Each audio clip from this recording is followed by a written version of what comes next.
எல்லோருக்கும் நமஸ்காரம். மார்கழி மாத வைபவத்தில் ஆண்டாளின் நாச்சியார் திருமொழி 1ஆம் திருமொழியில் 2ஆம் பாட்டு. வெள்ளை நுண்மணல் கொண்டு தெரு அணிந்து வெள்வரை பதன் முன்னம் துறை படிந்து முள்ளும் இல்லா சுள்ளி எரிமடுத்து முயன்று உன்னை நோர்க்கின்றேன் காமதேவா.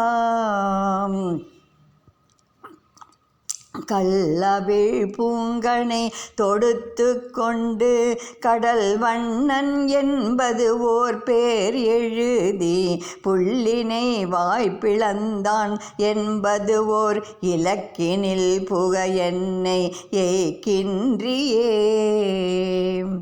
இதன் அர்த்தம்: காமதேவா, வெண்மையான நுண்ணிய மணலை கொண்டு நீ வருகிற வழியை அலங்கரித்து கிழக்கு வெளுப்பதற்கு முன்னே நீர்த்துறைகளிலே சென்று முழுகி முள் எறும்பு முதலியன இல்லாத விறகுகளை நெருப்பிலே போட்டு முயற்சி செய்து உன் விஷயமாக நோன்பு நோர்க்கின்றேன்.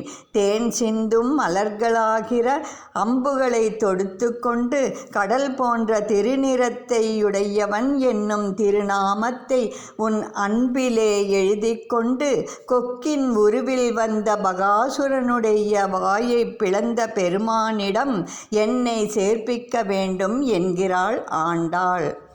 வணக்கம்.